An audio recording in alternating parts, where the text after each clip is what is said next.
dan Bapak Ibu yang saat ini mengikuti acara secara virtual di tempat masing-masing. Hadirin undangan yang berbahagia, Assalamualaikum warahmatullahi wabarakatuh. Selamat pagi dan salam sejahtera bagi kita semua. Acara peresmian pembukaan Musyawarah Perencanaan Pembangunan Nasional tahun 2021 segera dimulai. Mengawali acara pada pagi hari ini, kita dengarkan laporan Menteri Perencanaan Pembangunan Nasional, Kepala Badan Perencanaan Pembangunan Nasional, Bapak Suharso Monoarfa.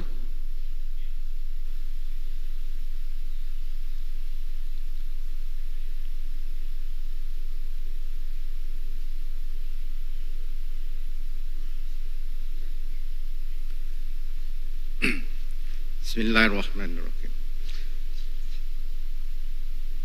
Yang terhormat Bapak Presiden Republik Indonesia, yang terhormat Bapak Wakil Presiden Republik Indonesia, yang terhormat pimpinan lembaga negara, menteri dan kepala lembaga pemerintah non-kementerian, gubernur, bupati, dan wali kota, undangan yang berbahagia, Assalamualaikum warahmatullahi wabarakatuh. Selamat pagi, salam sejahtera bagi kita semua. Om Swastiastu, Shalom, Namo Buddhaya, salam kebajikan. Marilah kita pertama menaikkan rasa syukur kita kehadirat Allah Subhanahu wa Ta'ala, Tuhan yang Maha Kuasa, sehingga kita dapat hadir pada acara Musrenbang tahun 2021 dalam rangka penyusunan RKP tahun 2022. Dalam kesempatan yang baik ini, kami menyampaikan terima kasih atas kehadiran Bapak Presiden dan Bapak Wakil Presiden di tengah-tengah agenda yang demikian padat, dan kami mohon berkenan Bapak Presiden untuk memberikan arahan bagi seluruh peserta Musrenbangnas. Kami sampaikan bahwa selain para pimpinan lembaga tinggi negara, menteri dan kepala lembaga non-kementerian, pagi ini secara virtual juga telah hadir gubernur seluruh Indonesia, termasuk bupati dan wali kota, termasuk para kandidat penerima penghargaan pembangunan daerah, yang semuanya mengikutinya melalui live streaming yang disediakan secara resmi melalui kanal Bappenas. Bapak Presiden, Bapak Wakil Presiden, dan Ibu Bapak yang kami hormati, Musrenbangnas tahun 2021 dilaksanakan secara virtual sebagai langkah bijak dalam merespon kondisi pandemi COVID-19 yang masih berlangsung hingga saat ini. Kita masih menghadapi tantangan yang berat, barangkali terberat sejak krisis finansial Asia 1998-1999 yang lalu. Namun tentu bukan hanya kita, tapi hampir semua negara di seluruh dunia sedang mencurahkan energi dan sumber dayanya untuk mengatasi wabah pandemi, serta berupaya untuk kembali pulih dari kondisi keterpurukan akibat pandemi. Untuk itu, pelaksanaan Musrenbangnas ini sangat penting sebagai upaya untuk menghasilkan rencana kerja pemerintah tahun 2022 yang responsif dan mampu menghadapi tantangan yang sedang kita hadapi. Mencermati perkembangan ekonomi Cina dalam 1 tahun terakhir, Cina merupakan salah satu contoh ekonomi yang pulih dengan cepat pasca pandemi. Pemulihan ekonomi Cina sudah terjadi sejak kuartal 2 2020 dan bahkan mengalami rebound pada kuartal 1 tahun 2021 dengan tumbuh sebesar 18,3%. Kunci pemulihan ekonomi Cina yang tepat yang amat cepat ini adalah karena keberhasilannya dalam mengendalikan penyebaran virus COVID-19. Sementara itu, seiring dengan wabah COVID-19 yang mulai terkendali, ekonomi Indonesia diperkirakan mulai pulih dan tumbuh positif pada kuartal kedua 2021, dan pada kuartal 1 2021 diperkirakan pertumbuhan ekonomi masih terkontraksi pada sekitar kisaran 0,6 hingga 0,9 year on year, dan kita akan tunggu besok tanggal 5 Bapak Presiden yang akan diumumkan oleh BPS. Perkembangan kasus COVID-19 di Indonesia menunjukkan tren penurunan, namun di beberapa daerah terlihat adanya tren peningkatan seperti di Provinsi Bengkulu, Jambi, Bangka Belitung, Kepulauan Riau, dan Riau. Karena itu kami berharap masyarakat tetap perlu meningkatkan kewaspadaan dan tetap menerapkan protokol kesehatan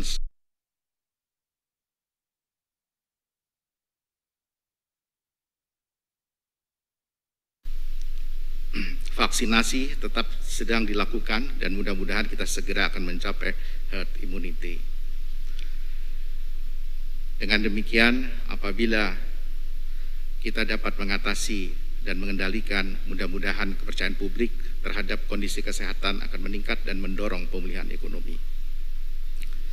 Kami kembali ingin mengingatkan bahwa Indonesia telah berhasil mencapai negara upper middle income pada tahun 2019.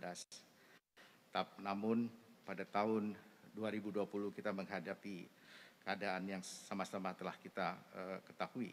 Sehingga visi 2045 yang tercantum dalam RPJMN 2020-2024, di mana kita berasumsi pada waktu itu tanpa pandemi, Indonesia diperkirakan akan mampu keluar dari middle income country pada tahun 2036 jika ekonomi bisa tumbuh dengan rata-rata 5,7% per tahun dan pertumbuhan PDB per kapita sekitar 5%. Pandemi sejak tahun lalu berimplikasi pada kesehatan masyarakat dan juga secara luas mengganggu kinerja pembangunan baik di daerah maupun di tingkat nasional.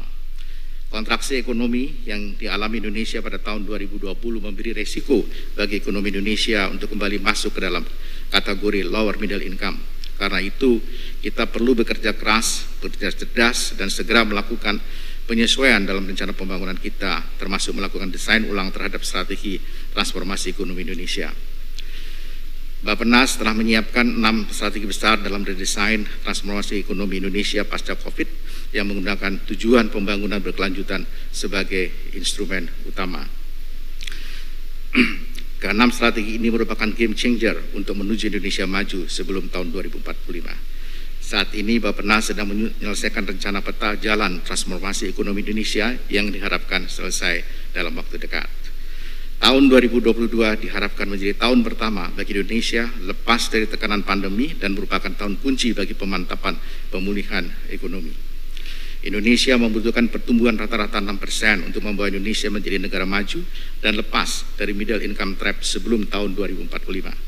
Dalam mewujudkan pertumbuhan ekonomi, tantangan Indonesia tidak saja pemulihan ekonomi nasional, namun juga transformasi ekonomi dalam jangka menengah dan panjang yang harus dilakukan sejak sekarang. Transformasi ekonomi dilakukan melalui 2 strategi utama, yaitu mengubah struktur perekonomian dari lower productivity to higher productivity sectors dan meningkatkan produktivitas di masing-masing sektor. Bapak Presiden, Bapak Wakil Presiden, dan Ibu Bapak yang kami hormati, memahami kondisi tersebut, maka RKP tahun 2022 mengusung tema pemulihan ekonomi dan reformasi struktural. Dalam mewujudkan tema tersebut, RKP tahun 2022 didukung oleh 7 prioritas nasional. Pemulihan ekonomi didukung oleh berjalannya reformasi struktural yang meliputi reformasi sistem kesehatan nasional, reformasi sistem perlindungan sosial, serta reformasi pendidikan dan keterampilan. Pemulihan ekonomi dilakukan melalui 2 strategi utama, yaitu pemulihan daya beli dan usaha, serta diversifikasi ekonomi. Sesuai dengan tema RKP 2022, telah ditentukan sasaran pembangunan dalam RKP 2022 yang terdiri dari beberapa indikator utama, yaitu pertumbuhan ekonomi antara 5,2 hingga 5,8, tingkat pengangguran terbuka 5,5 hingga 0,2%, tingkat kemiskinan 8,5 hingga 9%, IPM 73,44 hingga 73,48, penurunan emisi gas rumah kaca 26,8 hingga 27,1%, dan rasio Gini 0,376 ke 0,378. Selain itu, RKP tahun 2022 juga memberikan penekanan untuk pencapaian target nilai tukar petani dan nilai tukar nelayan. Sebagai rangkaian penyusunan RKP tahun 2022, dapat kami laporkan bahwa telah dilaksanakan beberapa kegiatan, diantaranya adalah pelaksanaan rapat koordinasi gubernur yang diselenggarakan pada tanggal 23 hingga 24 Februari 2021, yang dihadiri oleh gubernur seluruh Indonesia dan seluruh kepala Bapeda provinsi. Pada rapat koordinasi tersebut, para gubernur menyampaikan usulan proyek prioritas daerah yang mendukung pelaksanaan major project. Usulan tersebut kemudian dibahas secara mendalam dalam rapat koordinasi teknis perencanaan pembangunan pada tanggal 1 hingga 10 Maret 2021 yang melibatkan Bappenas, Kementerian Dalam Negeri, Kementerian dan lembaga terkait serta Bapeda provinsi.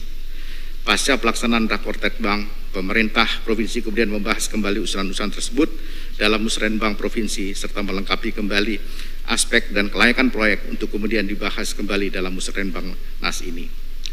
Dalam Musrenbang Nas tahun ini, pembahasan usulan tersebut bersama-sama melibatkan Bappenas, Kementerian Lembaga dan Pemerintah Daerah dengan mekanisme persidangan online per provinsi yang diselenggarakan pada tanggal 3 Mei 2021 hingga 10 Mei 2021. Pada kesempatan ini kami laporkan juga bahwa Kementerian Bappenas kembali mengadakan penghargaan pembangunan daerah kepada pemerintah daerah dengan perencanaan, pencapaian dan inovasi pembangunan terbaik.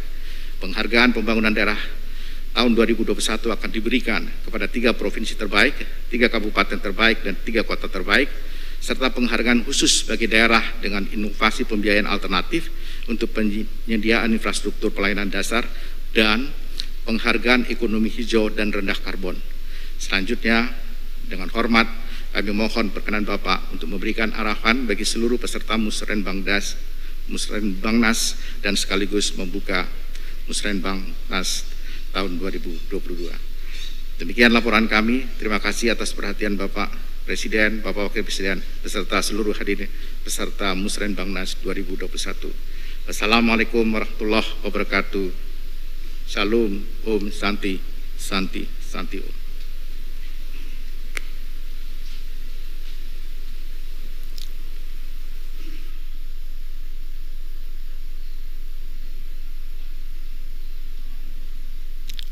Kementerian Perencanaan Pembangunan Nasional, Badan Perencanaan Pembangunan Nasional kembali mengadakan penghargaan pembangunan daerah kepada pemerintah daerah dengan perencanaan, pencapaian, dan inovasi pembangunan terbaik. Berikut kita saksikan bersama penayangan video penghargaan pembangunan daerah tahun 2021 dan penghargaan khusus daerah. Pandemi tengah mengguncang dunia global dan nasional. Namun, pembangunan dan peningkatan kesejahteraan tidak lantas berhenti. Perencanaan bukan sekedar prediksi di atas kertas, namun juga kelenturan pelaksanaan untuk pencapaian. Evaluasi menjadi input perencanaan dan pelaksanaan, siklus yang tiada henti untuk menjadi lebih baik dan lebih baik lagi. Koordinasi, kerjasama, dan kolaborasi mempercepat pencapaian tujuan pembangunan. Pembangunan nasional bertujuan untuk meningkatkan kesejahteraan masyarakat di seluruh tanah air. Sekalipun kita berhadapan dengan pandemi COVID-19, pembangunan nasional tetap harus berjalan. Penghargaan pembangunan daerah mempraktikkan evaluasi kreatif terhadap provinsi, kabupaten, dan kota adalah dimaksudkan untuk menumbuhkan motivasi dan menyebarluaskan inspirasi membangun daerah dengan lebih berkualitas. Maka melalui perencanaan yang matang, pelaksanaan untuk pencapaian tujuan dan inovasi menjawab permasalahan, penghargaan pembangunan daerah tahun 2021 diharapkan memunculkan daerah-daerah terbaik yang semakin baik. Salam pembangunan.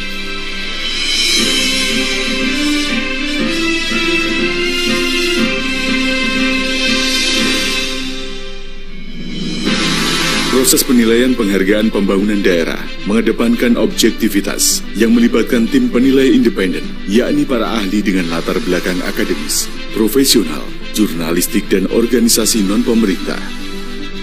Penilaian PBD juga didukung oleh tim penilai utama dan tim penilai teknis lintas kementerian dan lembaga. Pandemi tidak menghentikan upaya untuk terus bekerja cerdas dengan memanfaatkan evaluasi berbasis sistem digital dengan tahap penilaian sebagai berikut. Tahap 1, penilaian dokumen rencana kerja pemerintah daerah atau RKPD dan dokumen inovasi untuk meneliti aspek perencanaan, pencapaian, dan inovasi. Tahap 2, presentasi dan wawancara yang dilakukan secara intens melalui video conference untuk menggali sejauh mana perencanaan, pencapaian, dan inovasi dilakukan. Tahap 3, verifikasi yang dimodifikasi dengan memenuhi protokol kesehatan.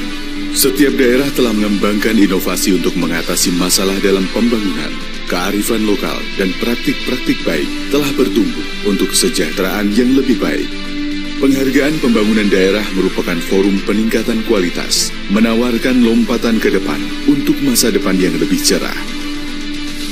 Semoga PPD terus memberi semangat baru, motivasi dan inspirasi untuk terus membangun dengan berkualitas dan memberikan yang terbaik bagi bangsa dan negara untuk mewujudkan kebesaran Indonesia.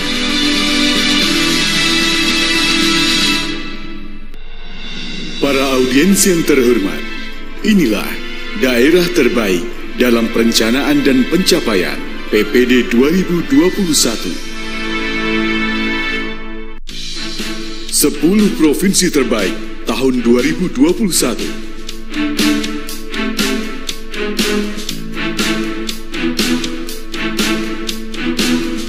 10 kabupaten terbaik tahun 2021.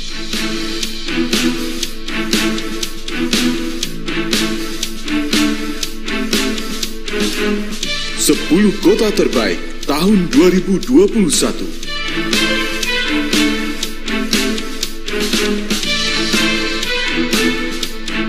Provinsi terbaik ketiga, Bengkulu.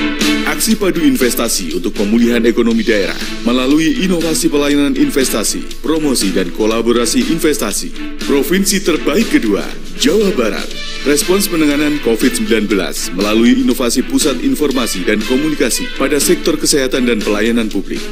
Provinsi terbaik pertama, Sumatera Barat. Distribusi pasokan dan akses pangan berbasis sektor strategis melalui Toko Tani Indonesia Center untuk pengendalian harga dan akses pangan mudah. Kabupaten terbaik ketiga, Hulu Sungai Selatan. Program Rumah Sejahtera mengurangi pemukiman kumuh di 11 kecamatan dan 148 desa atau kelurahan dengan ketepatan target penerima manfaat. Kabupaten terbaik kedua, Banggai. Pasar tani online kerjasama dengan startup lokal sebagai solusi masalah pemasaran produk pertanian pada masa pandemi. Kabupaten terbaik pertama, Bangka. Smart In, produk industri rumah tangga, revolusi pelayanan perizinan berbasis Internet of Things dengan fokus pada pemulihan kesehatan dan ekonomi. Kota terbaik ketiga, Bandung. Buruan Sae, mengkombinasi pemanfaatan lahan tidak terpakai, pengolahan sampah, dan ketahanan pangan perkotaan. Kota terbaik kedua, Padang. Kongsi COVID-19 yang bersumber dari APBD, Basda, dan swadaya masyarakat. Kota terbaik pertama, Semarang. Kampung tematik Semarang Hebat, berbasis pembangunan fisik dan non-fisik untuk penurunan kemiskinan dan pemerataan kesejahteraan. Penghargaan khusus daerah dengan inovasi pembiayaan alternatif skema KPBU diberikan kepada pemerintah Kota Pekanbaru berkolaborasi dengan PDAM Tirta Siak atas keberhasilan pada proses transaksi proyek SPAM yang mendukung target air minum 10 juta sambungan rumah. Penghargaan khusus di bidang ekonomi hijau dan rendah karbon diberikan kepada pemerintah Provinsi Bali atas komitmen tinggi dalam mendorong upaya pembangunan rendah karbon untuk mencapai terciptanya ekonomi hijau dan pembangunan berkelanjutan. Selamat kepada penerima penghargaan pembangunan daerah 2021. Bapak Ibu hadirin undangan yang kami hormati, selanjutnya marilah kita simak bersama pengarahan Presiden Republik Indonesia yang diakhiri dengan pernyataan peresmian pembukaan Musyawarah Perencanaan Pembangunan Nasional tahun 2021.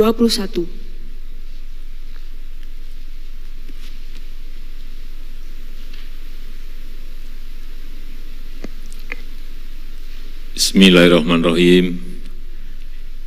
Assalamualaikum warahmatullahi wabarakatuh. Selamat pagi, salam sejahtera bagi kita semuanya. Shalom, Om Swastiastu, Namo Buddhaya, salam kebajikan. Yang saya hormati Wakil Presiden Republik Indonesia, yang saya hormati para pimpinan lembaga tinggi negara, yang saya hormati para Menteri Kabinet Indonesia Maju, yang saya hormati para gubernur, bupati, wali kota yang hadir, yang saya hormati para kepala Bapeda provinsi, para peserta Musren Bangnas, hadirin dan undangan yang berbahagia.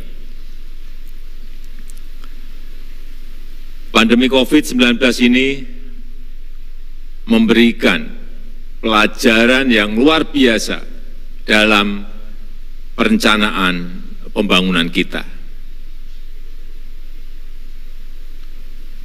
Pertama, sebaik apapun perencanaan yang sudah kita buat,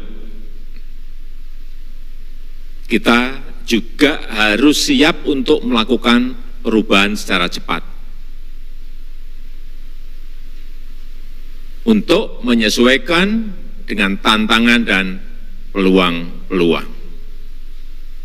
Yang tidak berubah adalah tujuan utamanya, yaitu untuk mensejahterakan rakyat, untuk memajukan bangsa.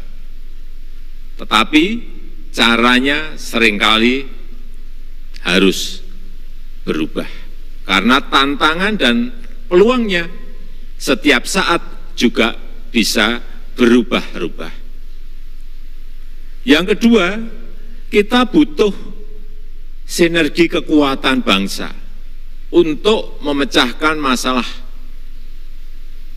yang kita hadapi, masalah kesehatan, masalah perekonomian. Disiplin protokol kesehatan, testing, tracing, treatment, dan vaksinasi membutuhkan dukungan dari semua, dari seluruh komponen bangsa.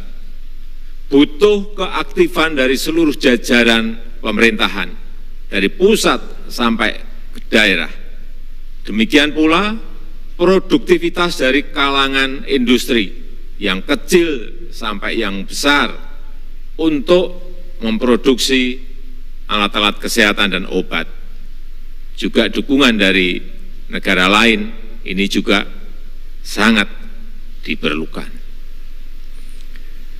Yang ketiga,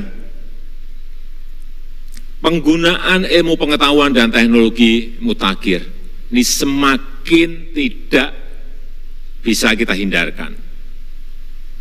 Ketika pelayanan pemerintahan, pelayanan pendidikan, dan bisnis retail tidak bisa secara luring, kita harus berubah cepat menggunakan instrumen online, instrumen daring. Ketika kita butuh data yang cepat, data yang akurat, data yang terintegrasi, yang kita butuhkan adalah teknologi digital. Ketika kita butuh obat, butuh vaksin, butuh alat-alat kesehatan, yang kita butuhkan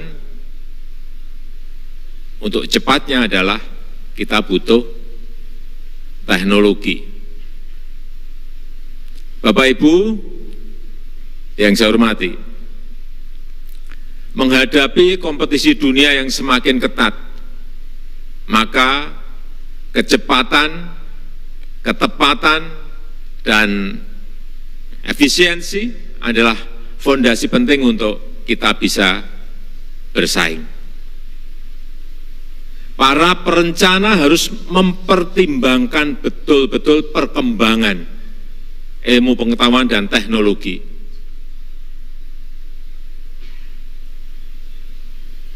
Harus itu. Dan kita juga harus menjadi bagian dari produsen teknologi itu sendiri. Kita harus memperoleh manfaat maksimal dari perkembangan teknologi. Dan dalam perkembangan teknologi yang sangat cepat, apalagi akan dimulainya konektivitas digital 5G. Hati-hati, kita jangan hanya menjadi pengguna. Kita jangan hanya menjadi smart digital users. Tetapi kita harus mampu mencetak smart digital spesialis. Mencetak para teknolog yang handal, yang mampu bersaing, yang kompetitif. Dan harus mengembangkan smart digital trainer yang mengembangkan kewirausahaan dan membuka lapangan kerja di dalam negeri. Hampir semua perusahaan sekarang ini adalah perusahaan teknologi. Karena dari situlah value added diciptakan. Sangat tergantung pada kecanggihan inovasi dan teknologinya. Di sektor keuangan misalnya sekarang ini sudah marak bermunculan yang namanya fintech yang mampu mengoperasikan bisnisnya dengan sangat efisien, dan industri keuangan sudah mulai bergeser menjadi perusahaan yang mengandalkan teknologi dan inovasi. Hati-hati mengenai ini.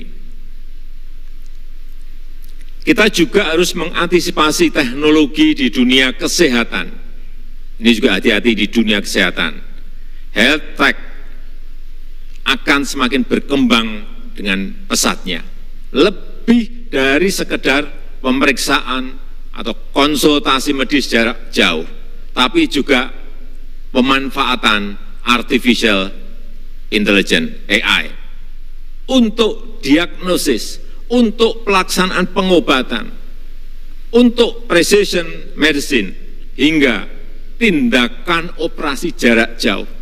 Segera ini akan bisa dilakukan dimanapun. Di bidang pendidikan, pandemi ini juga mengakselerasi, mempercepat penggunaan edutech. Pembelajaran jarak jauh menjadi sebuah kebutuhan, menjadi sebuah keniscayaan. Layanan pendidikan berbasis daring muncul di mana-mana. Akses pembelajaran dapat diperoleh dari berbagai sumber. Peran guru dan sekolah lebih sebagai fasilitator pendidikan untuk memfasilitasi merdeka belajar dari anak didiknya. Inilah perkembangan cepat yang perencanaan harus mengantisipasi semua itu. Harus responsif terhadap disrupsi yang membuat dunia berubah sangat cepat. Harus responsif terhadap tantangan dan peluang yang muncul secara cepat, yang sering tidak kita duga. Harus responsif terhadap perkembangan ilmu pengetahuan dan teknologi. Kembalinya ke sini. Belanja teknologi harus diperlakukan sebagai belanja investasi. Kita garis bawahi ini. Harus jelas manfaatnya, terutama manfaat publik, manfaat bagi masyarakat dan negara. Tetapi juga harus dihitung efisiensinya. Harus dihitung kontribusinya untuk pengembangan teknologi di dalam negeri. Harus dihitung return on investment-nya sehingga bisa berkelanjutan terus.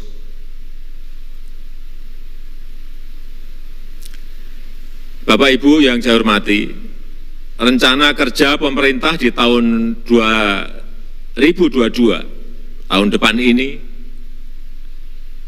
masih mengusung pemulihan ekonomi dan reformasi struktural. Harus kita ingat, fondasi paling awal dari pemulihan ekonomi adalah pengendalian COVID-19. Kita harus mempercepat belanja pemerintah, terutama berbagai bentuk bantuan sosial, padat karya, serta mendorong belanja masyarakat. Demand side harus diperbesar, sisi permintaan harus diperbesar.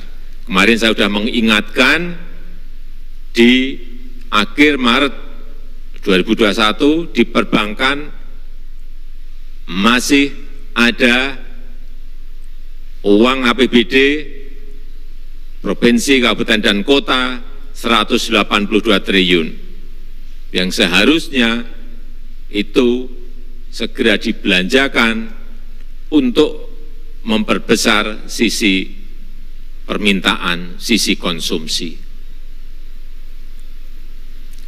Kita harus juga mendorong agar industri mulai bangkit, para pekerja mulai bekerja, domestic supply side harus ditingkatkan, tetapi semua dilakukan dengan protokol kesehatan yang ketat. Jangan ditawar-tawar mengenai ini. Reformasi struktural secara besar-besaran sudah kita mulai dengan penetapan Undang-Undang Cipta Kerja. Semua kementerian, lembaga, dan pemerintah daerah harus sinergis dalam melaksanakan dan memanfaatkan reformasi struktural ini. Harus kita rencanakan sejak sekarang bahwa nilai tambah di sektor industri harus ditingkatkan, ketahanan pangan harus meningkat, dan pemulihan sektor pariwisata harus berjalan dengan baik. Kita juga harus memperoleh manfaat dari perkembangan dunia yang mengarah pada green economy. Ini hati-hati ke depan mengenai green economy. Kita juga harus menyadari bahwa kita adalah salah satu paru-paru terbesar dunia, dan kita bisa memperoleh manfaat besar dari hutan tropis dan hutan mangrove yang kita miliki. Oleh sebab itu, transformasi energi menuju energi baru dan terbarukan harus dimulai. Green economy, green technology, dan green product harus diperkuat agar kita bisa bersaing di pasar global.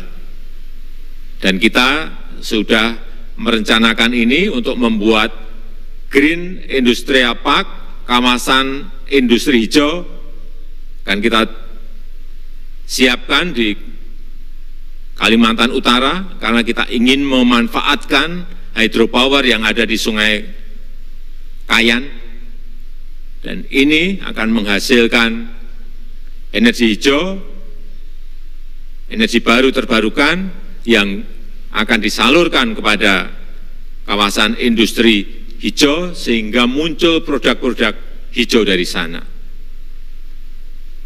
Inilah kekuatan kita ke depan.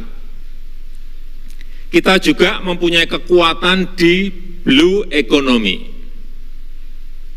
Indonesia adalah negara terkaya dalam hal biodiversity di laut.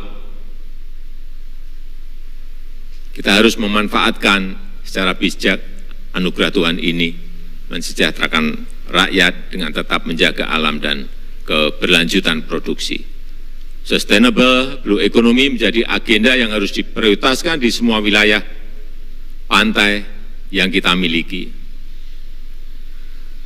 Terakhir, saya ingin menekankan bahwa pertumbuhan ekonomi kita harus inklusif, pertumbuhan ekonomi harus menjadi bagian penting bagi penyelesaian masalah-masalah SDGs, Sustainable Development Goal. Pertumbuhan ekonomi harus menjadi mesin bagi pemerataan pembangunan dan keadilan ekonomi, baik antar daerah maupun antar desa dengan kota. Pertumbuhan ekonomi harus meningkatkan kelas UMKM kita dan semakin mampu bersaing dengan produk-produk dari negara lain. Saya rasa itu hal-hal penting yang ingin saya sampaikan untuk menjadi perhatian kita bersama, dan dengan mengucap Bismillahirrahmanirrahim, saya buka Musrenbangnas tahun 2021 pagi hari ini. Terima kasih. Wassalamualaikum warahmatullahi wabarakatuh. Om Santi Santi Santi Om, Namo Buddhaya.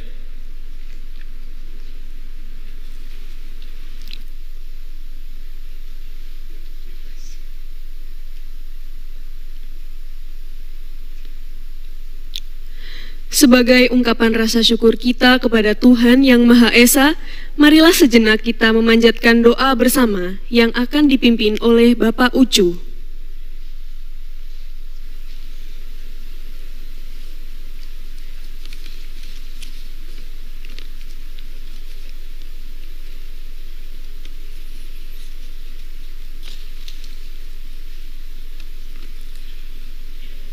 Assalamualaikum warahmatullahi wabarakatuh.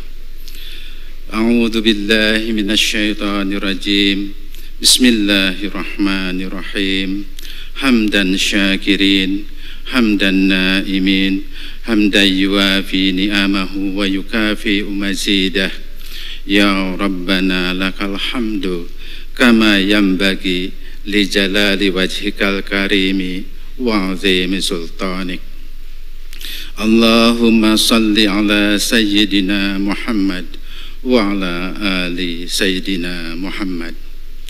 Segala puji bagimu ya Allah, Tuhan pemilik dan penguasa seluruh alam semesta ini.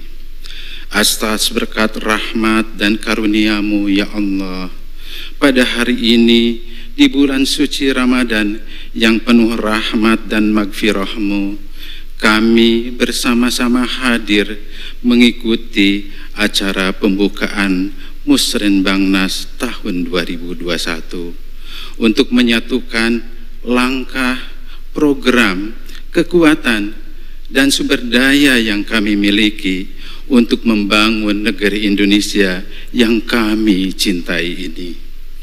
Oleh karena itu ya Allah, kami mohon kepadamu, limpahkan rahmat, karunia, dan ridho-Mu pada acara yang kami selenggarakan ini.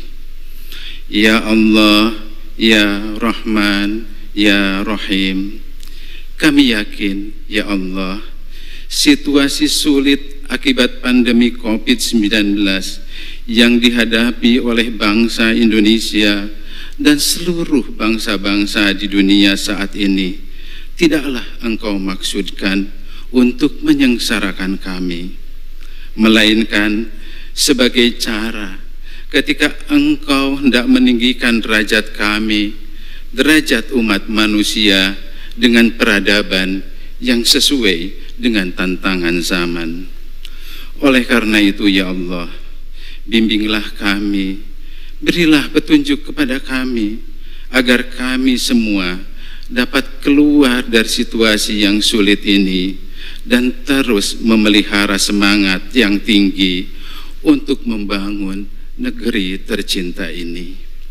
Ya Allah, Ya Rahman, Ya Rahim, terangilah hati dan jiwa kami, satu padukan hati kami, mudahkan ikhtiar kami, agar kami dapat terus membangun sinergi serta mengukuhkan persatuan dan kesatuan di antara kami.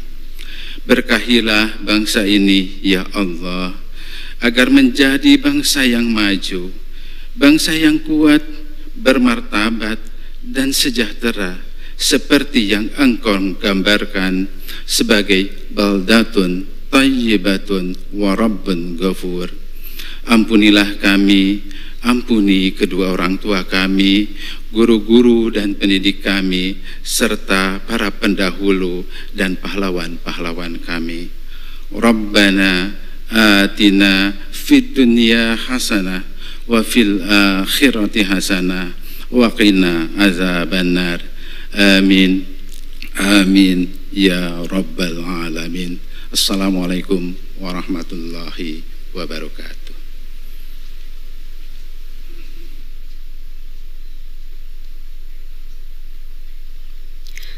Bapak Ibu hadirin undangan yang berbahagia, demikianlah acara pada pagi hari ini. Selanjutnya, Presiden Republik Indonesia dan Wakil Presiden Republik Indonesia berkenan meninggalkan tempat acara video conference. Hadirin dimohon berdiri.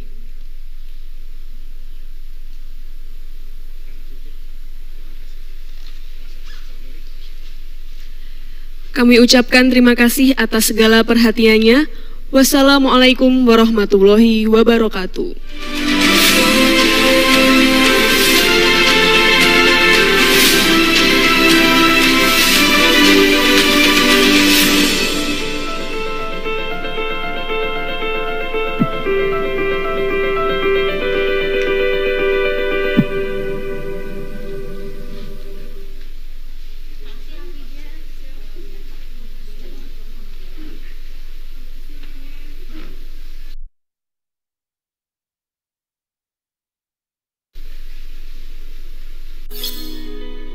Tugas kita itu